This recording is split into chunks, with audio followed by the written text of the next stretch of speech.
আহমদুল্লাহকে মানবেন বা শফি সাহেবকে মানবেন বা অমুকে মানবেন, তাদের উম্মত আপনি তো নবীর উম্মত, তাহলে কেন তার আদেশ নির্দেশ মেনে চলবেন না? আমার কথা হলো, আমি যতটুকু জানি সালাম ফিরেবার পরে আপনার নামাজ শেষ হয়ে যায়, এরপরে আপনি যা করেন, ইমাম সাহেব এখানে মোনাজাত ধরছে, আপনার যদি ভালো না লাগে আপনি চলে যান। আপনি তো এই যে একটা জিনিস বাধা, এখানে কেন আপনার বাধা দেবেন? কত আকাম কুকাম আছে সেখানে, সেই সব জিনিস নিয়ে কথা বলেন, সেখানে আপনি বাধা দেন। আপনি একটা ভালো কাজ মোনাজাত ধরে সেখানে কি বলে, আল্লাহুম্মা বলে আল্লাহুম্মা সাল্লাল্লাহু মুহাম্মদ আলাইহি মুহাম্মদ কাম্মা সাল্লাইতা, তারপরে আল্লাহুম্মা আনতা সালাম মিনকাস সালাম, তারপরে রব্বানা জালামনা, তারপরে মা বাবার জন্য দোয়া হয় রব্বির হামহুমা কামা। তো এইগুলোর ব্যাপারে আপনাদের এত কেন চুলকানি? আপনারা অন্য জায়গায় যেয়ে বলেন, অন্য যে সমস্ত কাজ সমাজে নিকৃষ্ট কাজ যেগুলো হাদিস কোরআনে নাই, সেই ব্যাপারে আপনি বলেন, সমস্যা নাই।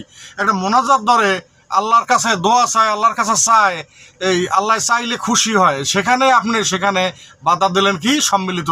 এখানে সম্মিলিত আপনি এইটা বলেন যে আপনার যদি সম্মিলিত ভালো না লাগে তাহলে আপনি ওখান থেকে মোনাজাত না ধরে চলে যাবেন, ধরার দরকার নেই, কারণ এটা বাধ্যবাধকতা নাই। কথা কিন্তু ক্লিয়ার। আপনি এইটার ব্যাপারে কি একটা ব্যাখ্যা দিলেন? এখন কিছু লোক আছে যাদের ইমান দুর্বল, বা আপনার বয়ান শুনে আপনি বড় মাপের একজন আলেম, আপনার এইটা আমল শুরু করেন, তাহলে কি হলো? সে এই মোনাজাতের আমল থেকে দূর হয়ে গেল। আমি কাতারে দেখেছি বা অন্যান্য জায়গায় বিদেশে দেখেছি, যখন সালাম ফিরায় কাদের উপর দিয়ে মানুষ লাফ দিয়ে দৌড় মেরে মসজিদ থেকে বের হয়ে যায়। তাদের কোনো তাফজিল তাহজিল কোনো কিছু নাই, কোনো দোয়া দরুদ নাই, কিছু নাই।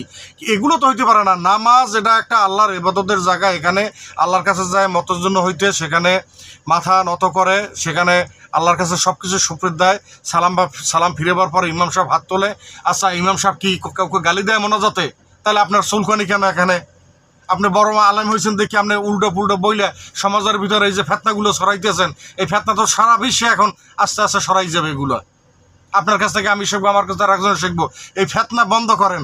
আমার এই কথা আপনার কান পর্যন্ত হয়তো যাবে না, যদি যেয়ে থাকে তাহলে আপনার পাও ধরিয়ে মাপসাই এই ধরনের কথা বললেন না। জাযাকাল্লাহ খায়র।